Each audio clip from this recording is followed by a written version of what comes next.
series of Thanksgiving in the past. We're going to have a little bit of a different twist to it, and I hope that you enjoy it as much as I enjoyed studying for it. So if you got your Bibles, turn to Romans chapter 15, please. Romans chapter 15. You know, we're accused oftentimes when we don't believe in Paul's message that we only believe 8% of the Bible, and that's Romans through Philemon constitutes roughly 8% of the Bible. But it's interesting because in your King James Version Bible, the word hope is found 133 times.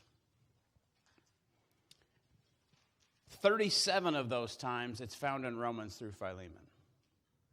That constitutes 28% of the time that word is used. So 28% of the time that the word hope is used, it's used in 8% of the Bible. I thought that was kind of interesting. Romans chapter 15, verse 13. Now the God of hope fill you with all joy and peace. Isn't that what we all want? Is to be filled with all joy and peace. But notice where it starts. The God of hope fill you with all joy and peace in believing. We are not going to have the start of joy or the start of peace or the start of hope until we decide we're going to believe God's word. That's just where it starts. That ye abound in hope through the power of the Holy Ghost. Who wrote this Bible? Who inspired this book? The Holy Ghost did. We don't have a chance at hope or joy or peace, and we certainly will never abound in hope through the power of this book until what point? Until we believe the book. So I thought that was a really good starting point. We're going to go down through some series of things, but the voice of thanksgiving, we're going to look at that here in a minute. There's a couple verses that we want to look at about that specific title. But where it all starts, hope, peace, joy, thanksgiving, it starts with God's word. And now, when you talk about believing God's word, we're not just talking about the head knowledge of knowing God's word and knowing about some of what it says. That's taking it and saying, I don't believe anything else other than these words right here. Because the world is full of a lot of things, aren't they? The world is full of a lot of teachings. Religion's full of a lot of teachings. Religion's full of a lot of teachings about the Word of God. You know, it's kind of interesting when you look at the issue of the holiday of Thanksgiving. And just in my short lifetime, Thanksgiving, the holiday, has lost a lot of traction. Have you noticed that? Over the last 40, 50 years? You know, the Thanksgiving holiday, Thanksgiving has lost a lot of traction, but you know what's gained a ton of traction? Halloween. I mean, we all trick-or-treated when we were little, and every door was open, light on when I was little trick-or-treating. But as far as the whole world celebrating Halloween, that's really gained a lot of traction. So you've got the rise of Halloween, and then Christmas always is what it is. So we got Halloween, Give Me Candy, October 31st. We've got Christmas, Give Me a Gift, December 25th. And then what's sandwiched right in between those two? Thanksgiving. And Thanksgiving's lost a lot of its popularity and traction. But does it surprise you that that's the case? That Thanksgiving has lost what it once represented in our society? It doesn't surprise me. And I hope it doesn't surprise you. Turn over, you're in Romans 15:13, back up to verse 4.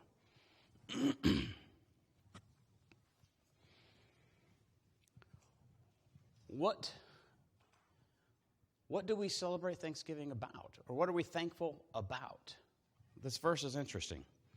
Romans 15:4. For whatsoever things were written aforetime were written for our learning. That's usually what we go to this verse about.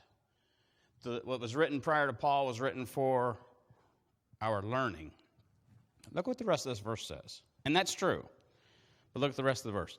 That we through patient and, what's those next four words? comfort of the Scriptures might have hope. We all want peace. We all want joy. We all want comfort. But do you know what the only source of comfort, true comfort in this whole entire world is? Scriptures. And isn't that what we give thankfulness about? I mean, if you don't know of the Scriptures, or the Word of God is just not a part of your life in any way, shape, or form, which is a growing trend, what do you have to be hopeful or thankful for? There's really nothing, is there? If you don't know about the Word of God, you don't know what God has done, you don't know what God did for you to prove His love on the cross at Calvary, and you don't care about the Word of God, and I'm not talking about people here or anything like that, what do you have to be thankful for if you don't know about those things? And what I would submit is that you have nothing to have hope or peace or joy or thankfulness about if you don't know these Scriptures rightly divided. You have nothing.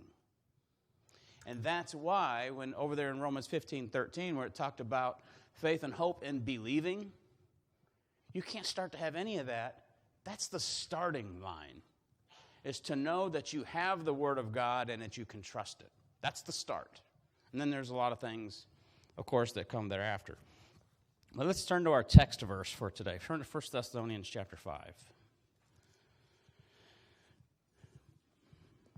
And we're going to point something out about this verse, and I hope you don't get tired of hearing this from this pulpit. I pray that you don't.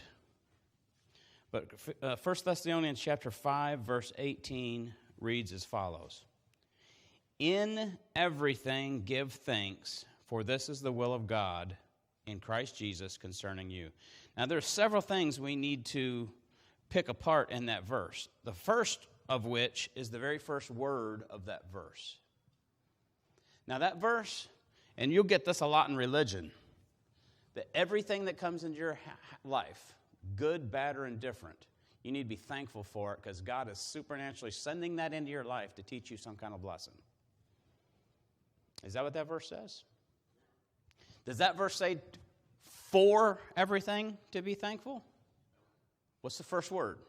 In. No matter the circumstance. You don't have to be thankful that somebody died. You don't have to be thankful that somebody's going through a tragic situation or a bad situation. That's absurd. But during it, in it, throughout the problem, you need to know what to be thankful for to get you through that so that you can bear it, the verse says, another verse. In everything give thanks.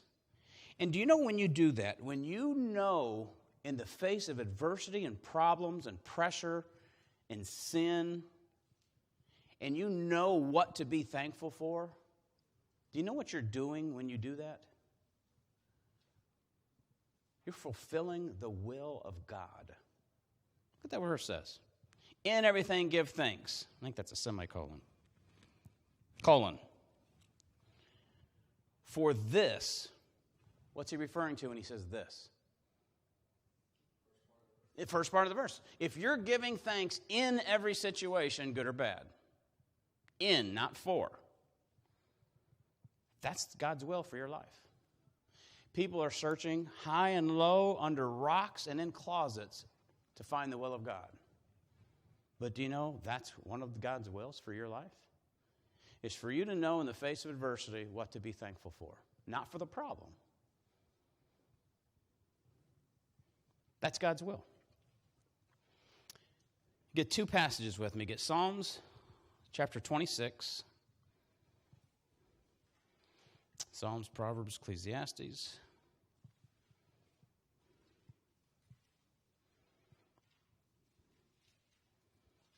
Quoting the books of the Bible, and I can't find it. Psalms 26, there it is. And get Psalm 26 and the always popular book of Jonah. Jonah, Micah, Nahum. Jonah chapter 2. Now, the only reason we're going to these two verses, I want you to see a phrase that's used. I'm going to give you a hint as to what that phrase is. The phrase is the title of our lesson today. The title of our lesson today is The Voice of Thanksgiving. I found this phrase kind of interesting.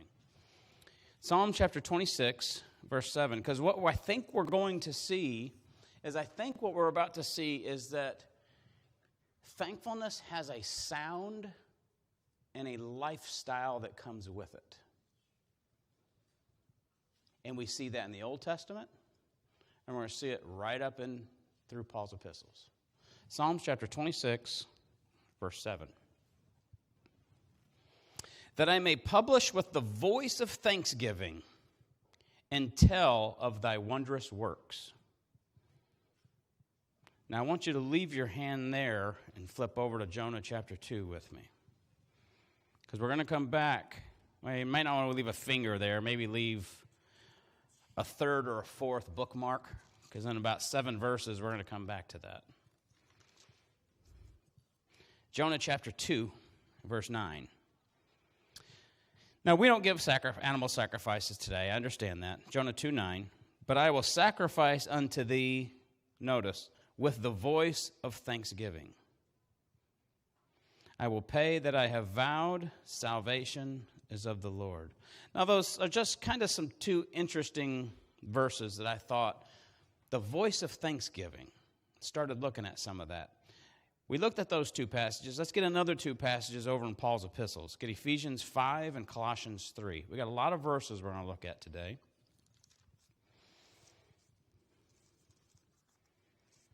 I have the least amount of notes to teach from today than I have in years, but I think it's going to take quite a while because there's a lot of verses. Ephesians chapter 5 and Colossians chapter 3. Now, these are some verses that we can look at in a different, little bit maybe of a different light than what we normally have.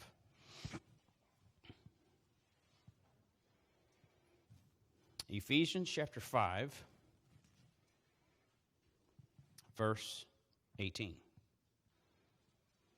Now, you know this. Ephesians chapter 5 and Colossians chapter 3 are parallel verses that help explain the details of one another. Right?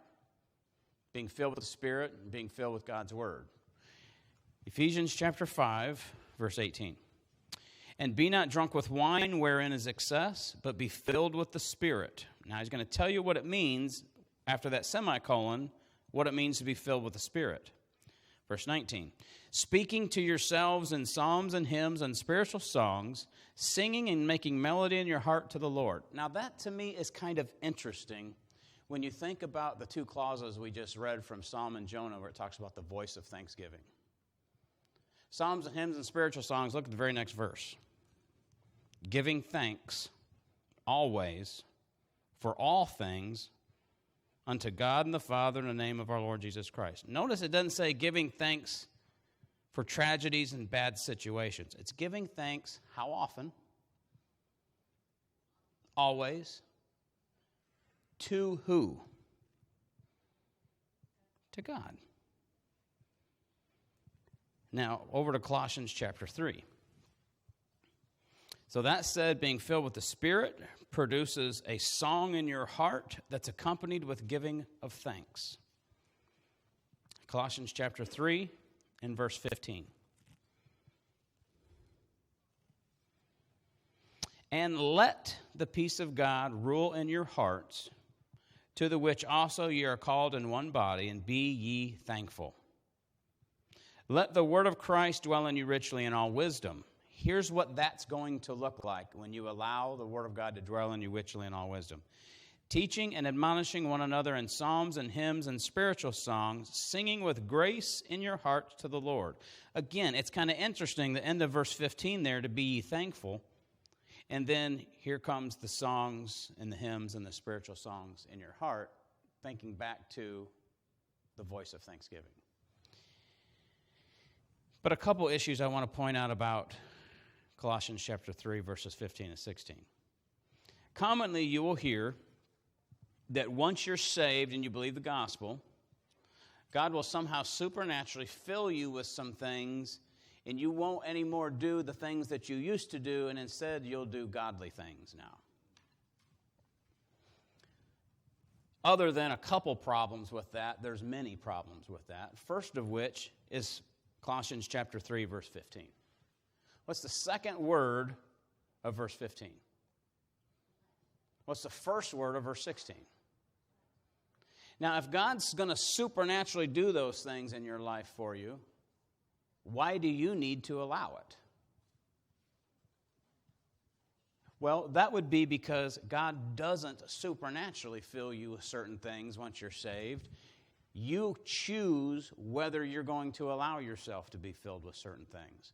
And that verse says to allow the peace of God to rule in your hearts. That verse says to allow, if you follow the let from the beginning of the verse, to allow yourself to be thankful. It then instructs you to allow God's word to dwell in you richly. You have a decision in that, don't you? Matter of fact, you have the only decision in that instruction. Are we going to allow it or are we not? So, letting God's word, being thankful, being filled with the word of God produces psalms and hymns and spiritual songs and singing. Now, you know what that tells me when you put those last two passages together, Ephesians 5 and Colossians 3? What that tells me is that thankfulness that's in both of those passages produces something in our lives. Well, in order to be thankful, what do you first have to understand some things about? What to be thankful for, right? Remember that's why we started with Romans chapter 15, that it starts with believing the Word of God. And then once you can understand some things about the Word of God and how God laid out His Bible, not what people say about the Bible, what the Bible actually says and how it's laid out, you can start having some thankfulness and some appreciation and some joy about how God, God, when He created the earth and He set up all of future history, He didn't just do that and make on-the-fly decisions along the way. You understand that? God had a specific goal and plan with every single decision He made throughout all of recorded history. And when you can read the Bible laid out that way, boy, what joy and peace it brings. And you know what that joy and peace of understanding and believing the Scriptures bring? Thankfulness. And you know what that thankfulness then produces in your life? It produces a lifestyle that we're going to look at. It produces a song in your heart, a literal. I hate to embarrass her, and I've mentioned this before. But there is a lady in this church that I kind of always think about when I look at this issue. Have you ever been anywhere out, church or otherwise, with Becky? She has always got a song in her heart, and you can oftentimes hear that song. I remember when Chrissy used to work with her, she would come home and she says, she does. She's got that peaceful song in her heart of thanksgiving all the time. It produces a lifestyle. Becky, I don't mean to embarrass you, but I find that to be joyful to see that and hear that. But it says, let the peace of God rule. Let yourself be thankful. Let the word of Christ dwell in you richly. And of course, you understand that from Ephesians 5 and Colossians 3, being filled with the Spirit is exactly the same as letting the word of Christ dwell in you richly. That's all being filled with the Spirit is being filled with the Word of God. So when you look at all the verses, it starts with believing God's Word. It leads to being filled with the Spirit, which is the same as being filled with God's Word. It then allows the peace of God to rule in your hearts. When something rules, what does that mean? When something rules in your life or rules in your work life or rules in your family life, what do we mean by that? It has complete control of everything you say, everything you think. It has complete control of the decisions you make. You go to make a decision and you say, you know what? The first thing we need to do is consult. And then you say whatever controls your life or whatever rules your life. The only way we're going to have God's peace ruling, being the operating factor of our life, The decision maker and the action producer is by only believing God's word. That's the only way we're going to get it. And once we get to the peace of God, we can be thankful for all the things that we just looked at. We'll get to this little thing here in a little bit. But all of that is there, and it's God's plan to produce an end result lifestyle that produces a voice. And it's meant to impact our life on a daily basis. The issue also seems to impact how we live our lives, how the influence of the choices that we make, impact our decisions, how we interact with one another. I told you to save some kind of tab in Psalms 26. I want to go back there for a moment.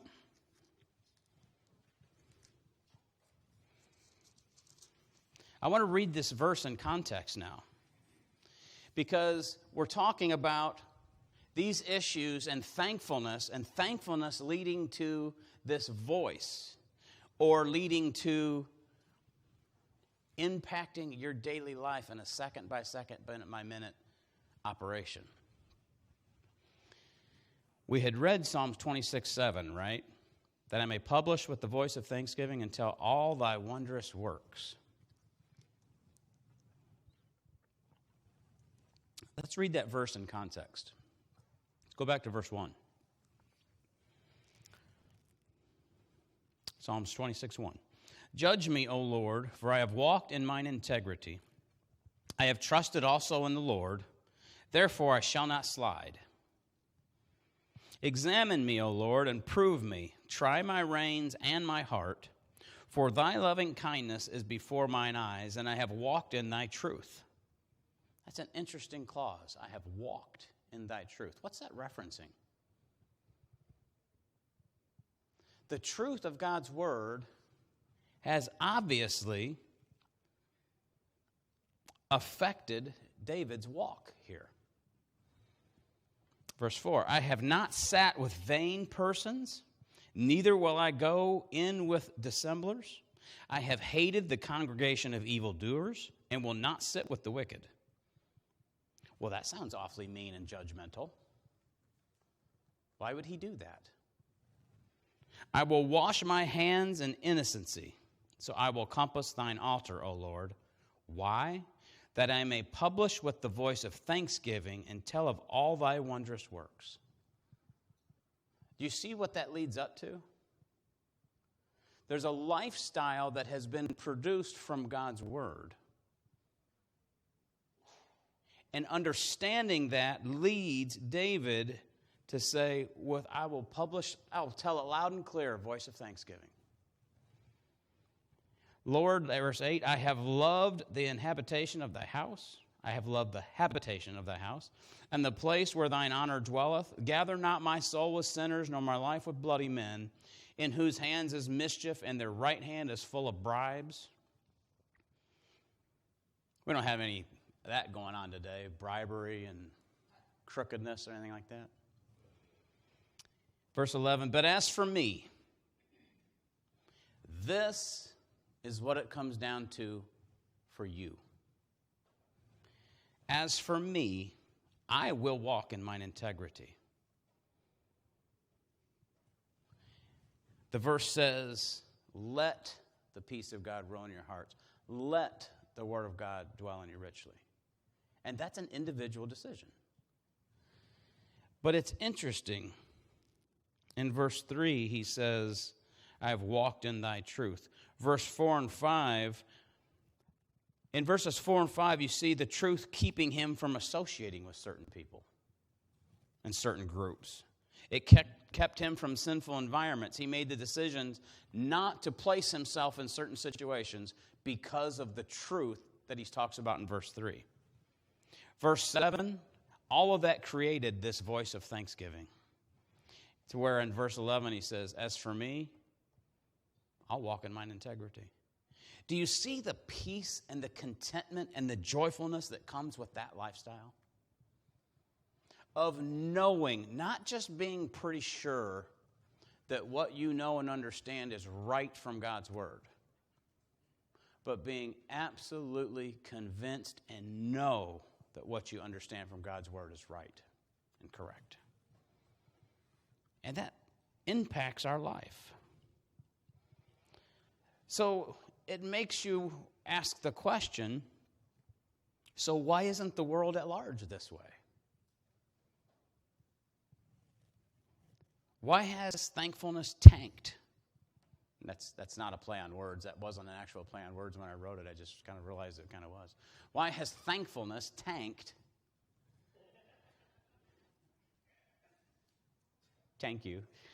Why has thankfulness tanked over the years? Why is the world at large not full of thanksgiving and thankfulness? Well, when you start to understand some of this, you can see why the world isn't a very thankful society. Because where is thankfulness generated from? Only from God's Word, and it's only generated in you when? When you believe it and understand it. Turn over to 2 Timothy chapter 3. So I'll restate the question again. You don't have to answer it. I don't mean that. So why is the world at large not this way? Why are they not? First of all, we should be. So when we say they, hopefully we're not including ourselves in that other side.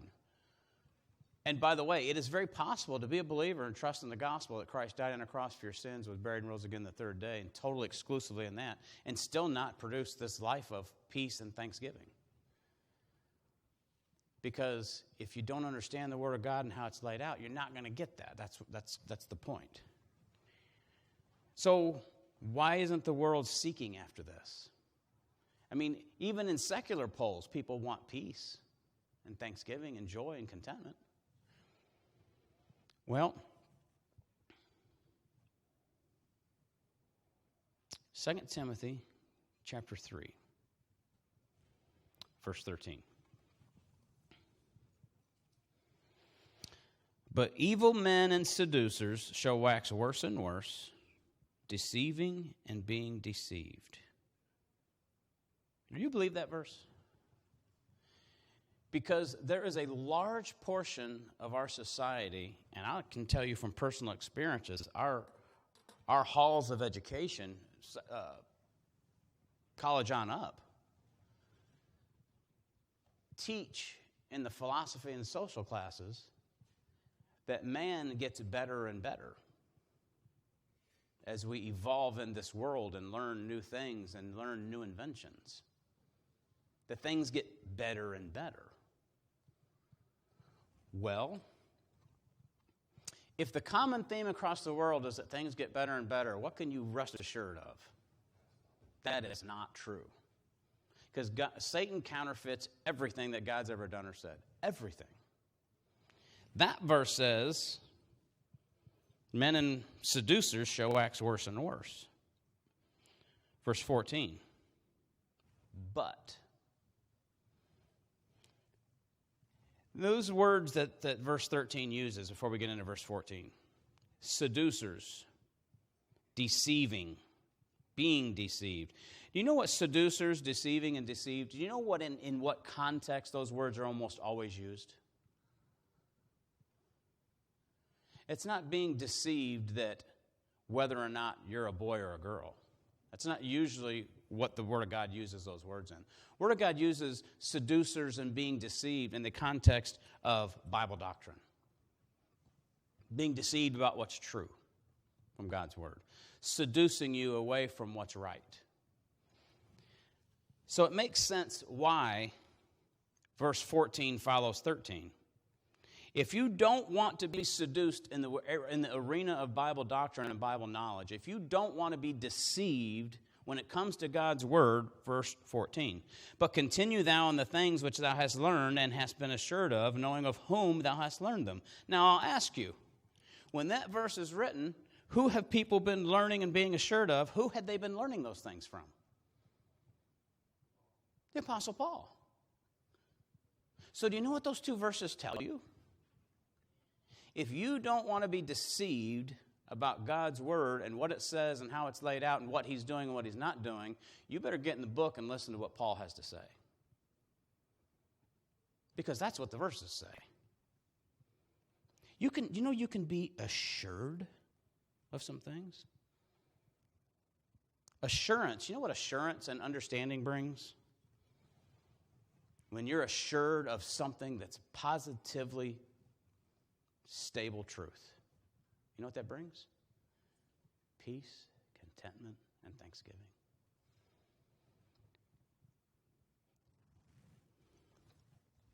The only place, and this isn't a Bible verse, this is just me talking. The only place that spiritual safety can be found is in continuing in the truth from Paul's doctrine. I believe is what those two verses are talking about. The only place that spiritual safety can be found is in understanding some things about Paul's doctrine. So with that in mind, turn back to 1 Timothy. I'm trying to look at maybe why the world at large is not a thankful society. That's a good start when we read 2 Timothy 3, where it says, men shall wax worse and worse, being deceived in the arena of Bible doctrine. And if all hope, peace, joy, contentment, and thankfulness comes from God's word, but the verses say it's going to get worse and worse, deceiving you in the area of Bible doctrine, well, then guess what's not going to follow? Peace, joy, contentment, thanksgiving. 1 Timothy chapter 4, verse 1. Now the Spirit speaketh expressly. So a minute ago we looked at people are going to be deceived in the area of God's word. That could be lost people being so deceived they're not going to come to understand some things from God's word. Now look at chapter 4, verse 1 of 1 Timothy. Now the Spirit speaketh expressly that in the latter time some shall depart from the faith. Now, if you're going to depart from the faith, at one point, what would you have had to have been? In the faith. If you're going to depart from it, you had to one time be in it. So the last verses we looked at, that could be believers or unbelievers being deceived about God's word and the truth of it. This one specifically is about people that are saved being deceived from it. Some shall depart from the faith, giving heed to, there's that word again, seducing spirits and doctrines of devils. Is that what it says? Yeah, doctrines of devils. A long time I committed a definition to mind that I think is the best definition of seduce that I've ever heard. I had gotten it from somebody else. I'm not clever enough to come up with this and define the term. But that says a lot of people, some, shall depart from the faith. Why?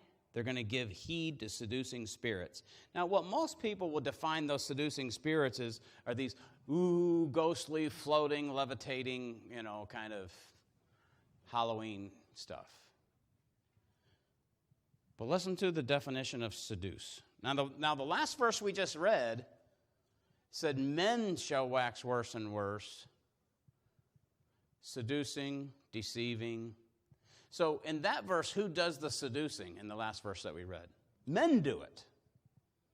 That's right. Thank you, Rod. Men do that. Definition of seduce. To draw away from the path of rectitude with the promise of physical delight. Let me say that again. Then I want to make a point about it. To draw away from the path of rectitude with the promise of physical delight. Now think about that definition for a second. Who does that definition encompass and define? Doesn't that define our adversary? Draw away from the path of rectitude. Here's what God's word says. This is what's right. I want you drawn away from that. And how I'm going to draw you away from what's right is I'm going to promise some kind of physical blessing over here. To draw away from the path of rectitude with the promise of physical delight. to draw away from what's right, what's best for your spiritual health, because I'm going to promise you a physical something over here. And you know what 9 times out of 10 people do with that? They trash what's right in God's Word, and they say, give me the good physical whatever. Health, wealth, wise.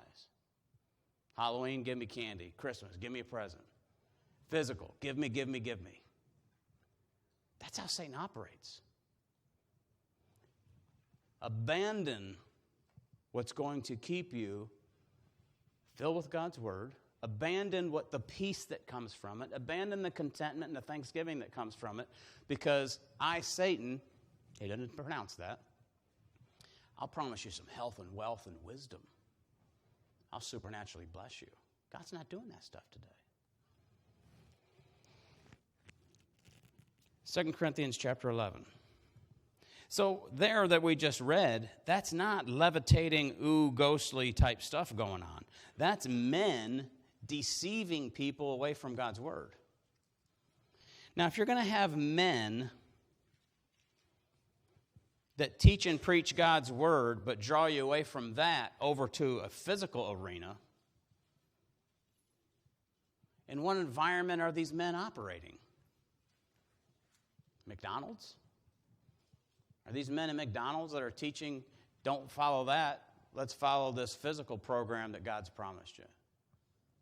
No, these men are teaching in the arenas and the environments of religion in churches.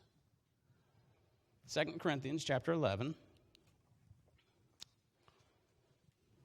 I could read verse 3, but I fear lest by any means, as the serpent beguiled Eve through his subtlety.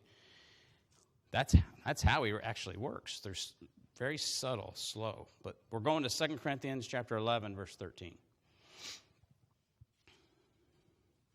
For such are false apostles, deceitful workers,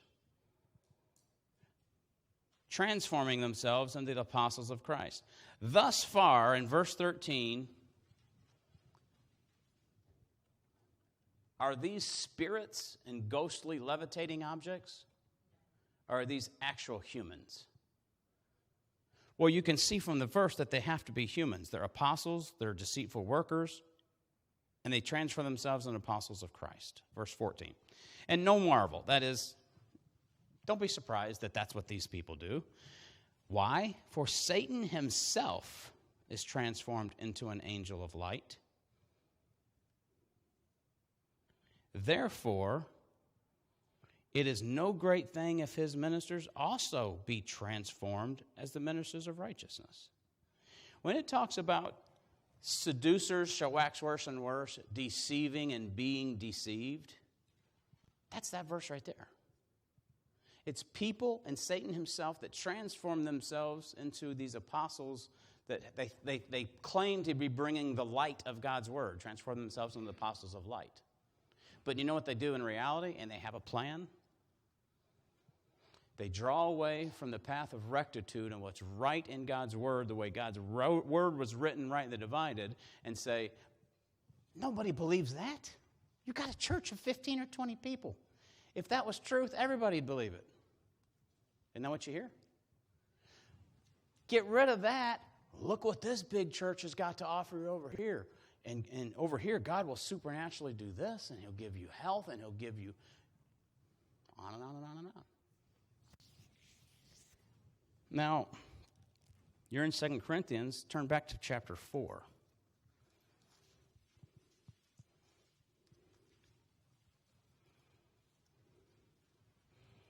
So what we know is that the verses teach us that understanding God's word is what produces true thankfulness and contentment.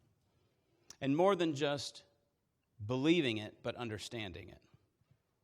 The next question was, so why do we live in an unthankful world? Why has this world and our society become less thankful? Well, what the first passage that we looked at showed us was that it's become less and less that way because God's word has been in decline since Genesis 1:1. Since the beginning of time when God started giving his word to man, Satan has attacked that and come up with a different plan on every front. 2 Corinthians 4:4. in whom the God of this world has blinded the minds of them which believe not. Now let's just stop there for a second. Most of religion will tell you God is the God of this world. He reigns supreme. Well, is he blinding the minds of them which believe not? Surely not. Who's the God of this world, folks? If Satan is the God of this world, and you only get this from God's word, believing it and understanding it, and if those things are not evident in the world at large, then what's going on? The God of this world has blinded the minds of them which believe not. Lest, or heaven forbid, the light of the glorious gospel of Christ, who is the image of God, should shine into them. Light from God's word is not being entered into our society because Satan, the God of this world, is blinding the minds of them. When you don't have the light of God's word entrance into your life, this stuff is not a possibility. It's completely off the table. So why is the world at large not a more peace, joyful, content, thankful society? Because they have said, I don't want God's word in my life. And that's saved and unsaved. The very first thing that he did in the Garden of Eden when he entered in Genesis, remember the very first question he asked Eve? The very first question, words out of his mouth in recorded Scripture. Yea, hath God said. Now, was he asking that because he didn't know? He was just trying to clarify what God had told her? The very question itself was attacking and planting the seed that what you've learned from God, first of all, isn't true. And second of all, I want to know what you know. Do you remember what God said? Because if you don't, I'm going to start working on you. And that's exactly what he did. His attack has been on the Word of God since his beginning of creation with man. A lifelong attack. Do you know how Satan got into his role as Lucifer? First of all, Satan was never created as Satan, right? Remember that. People sometimes ask the question, well, why would God create Satan just to be an evil force? He didn't. He created Lucifer in a very glorious, beautiful, with a responsibility to serve in the worship of the creation to God. He didn't create Satan to deceive and all that. There's a really interesting verse. Turn back to the book of Luke. Let me finish my thought with that, though, while you're turning. Luke chapter 6. How is it that in Lucifer's created position as one of the most powerful and influential created beings of all times, what is it that brought him from that down to, Revelation says, he's going to be cast in the lake of fire and brimstone forever and ever? It seems to me that there was a bit of a disconnect from those 2 points. How did it get that way? Well, if you remember from our studies that Tyler's been doing with us about Lucifer, I will. He said it 5 times. When you get to the point that the only thing you can focus on is yourself, do you know what you've forgotten to do at some point along the way? Satan refused to be thankful to God for the position in which he was created, and refused to live in the peace and the contentment of that position. And he said, you know what? I want more. I should have that position, not God. I'd do it much better. I will sit in the congregation on the sides of the north. And by the way, that's the ultimate. That's in the highest point. That's where the angels come to give an account. Satan wanted that highest point, and it started because iniquity was found in his heart. and pride and arrogance and unthankfulness led to this whole situation. Now, why do we bring that up? Luke chapter 6, verse 35. It's an interesting verse.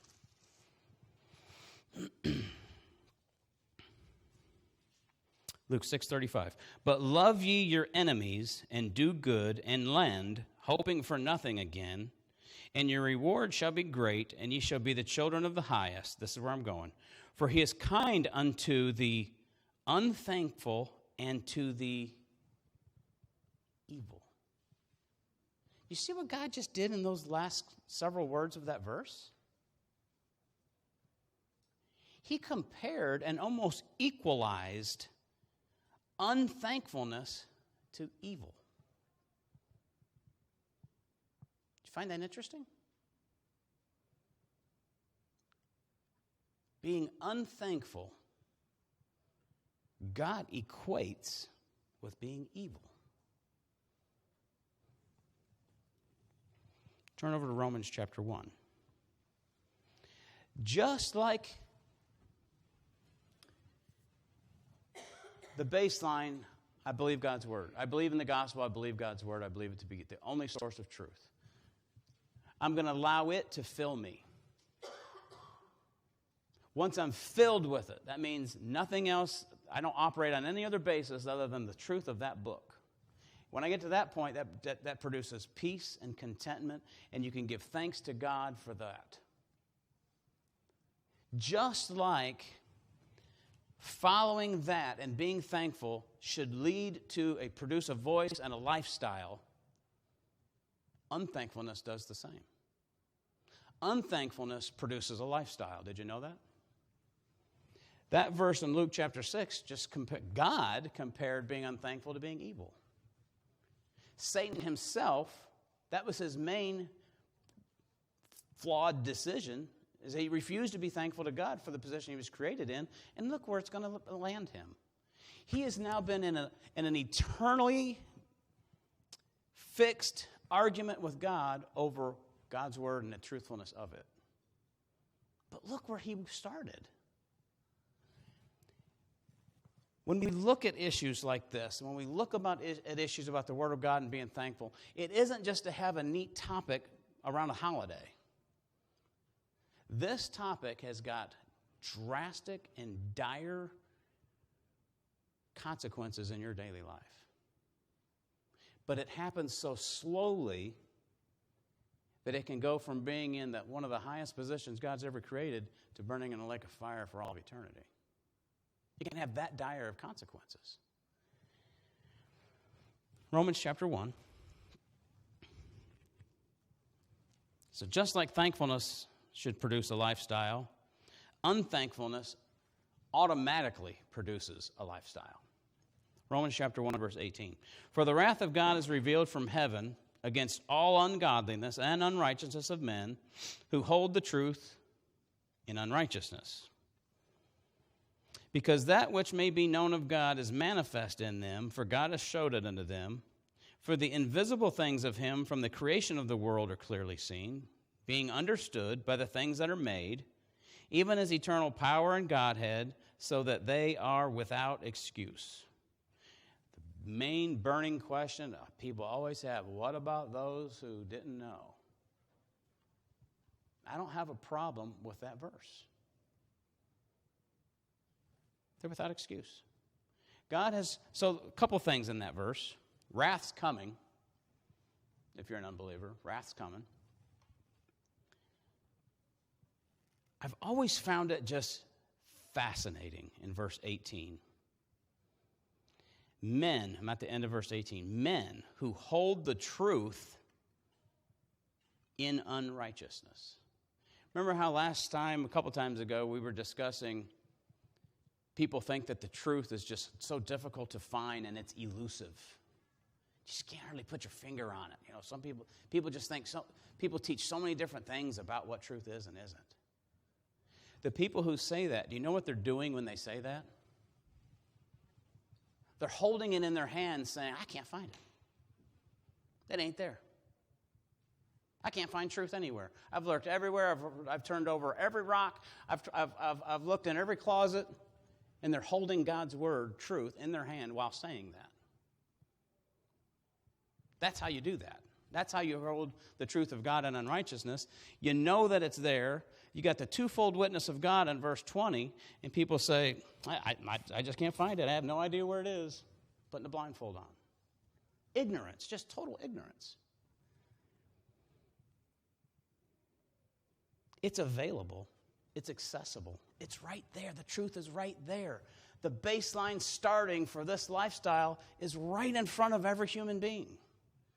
And God showed them that there's a God and that it's available by the internal witness that he put inside of them and by looking out into God's creation that he made, according to the verses. That's not even our point of this verse yet. The point of the verse is verse 21. How did it all come to this, God? Because that when they knew God, they glorified him not as God. Well, I'll be darned. Look at those next three words. Neither were thankful. Listen, if people are listening on the internet, I want you to hear this. If you have ever been in a position where you know God and you know this truth rightly divided, and you leave it anyway, there is a price to be paid for that.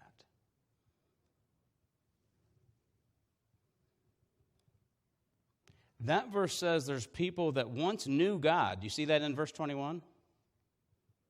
But do you know what they did? They made the individual personal decision, to not glorify him as God. Neither were thankful. I know there's a God. I know who he is. I know where the truth is located. But I don't care. I'm not going to be involved in it. That produces a lifestyle. They said, I don't care about it. I'm not thankful for it. I'm not going to rest in it. Well, here's what produces. For second half of verse 21. Became vain in their imagination. Their foolish heart was darkened.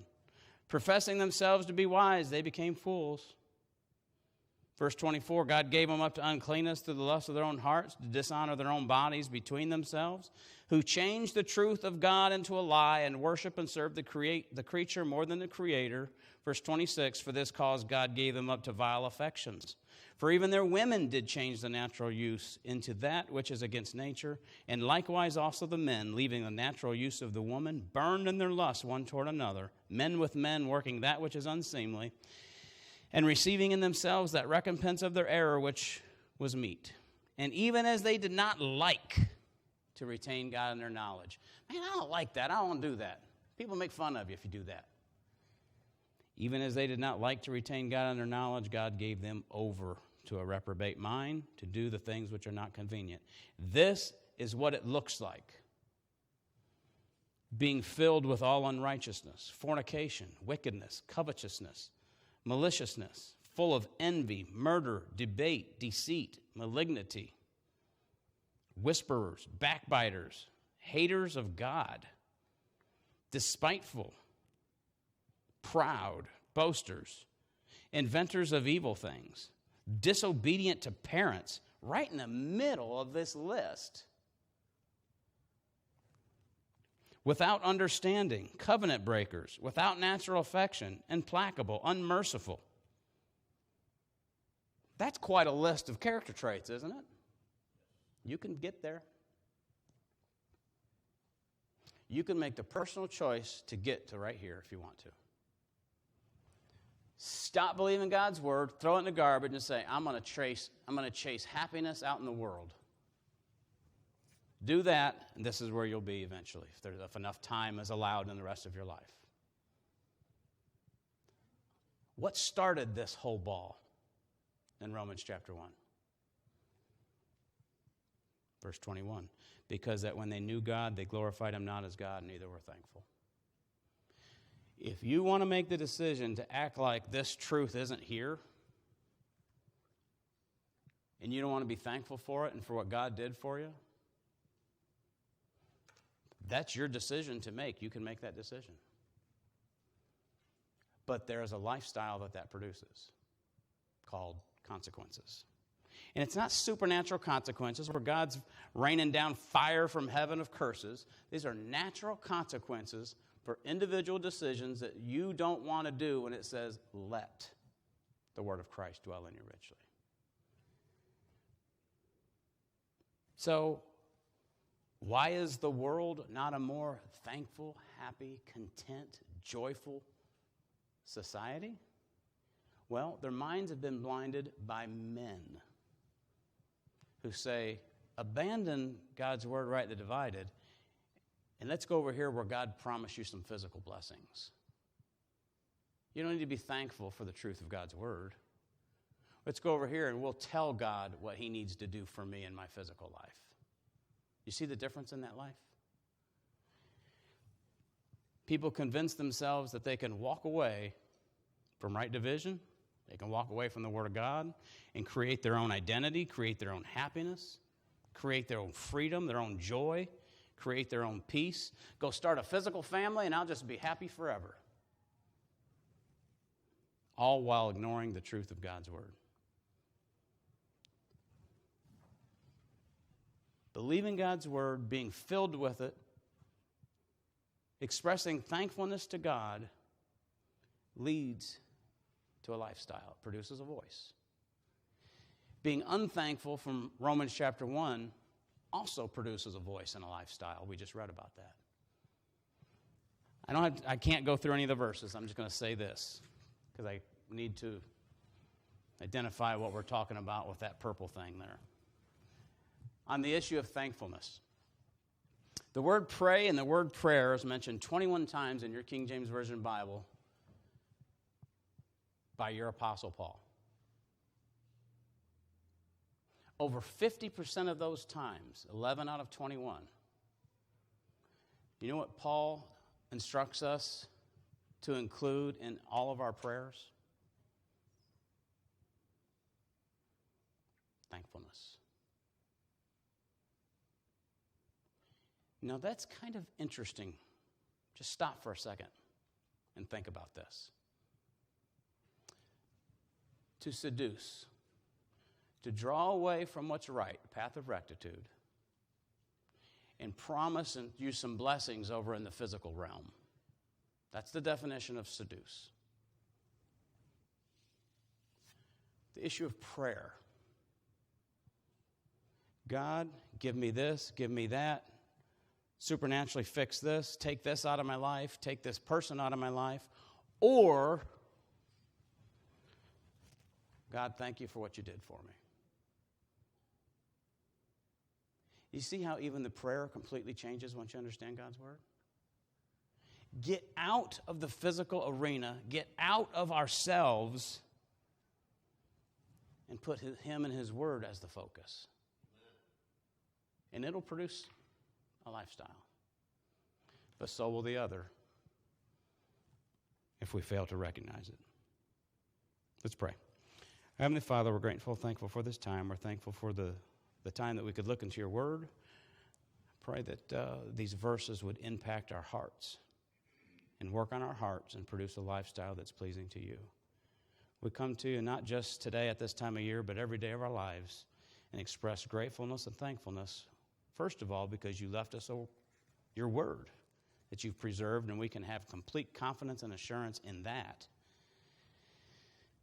But Lord, thank you for going to the cross and dying that awful, horrible, sinful death in our place, that all we have to do is place our faith exclusively in the death, burial, and resurrection of your Son to cover our sins, and we're saved the moment we do that. No works, no other issues involved. We're grateful and thankful for these dear saints. Pray that these would impact our lives on a day-by-day basis as we leave here. In your name we pray. Amen.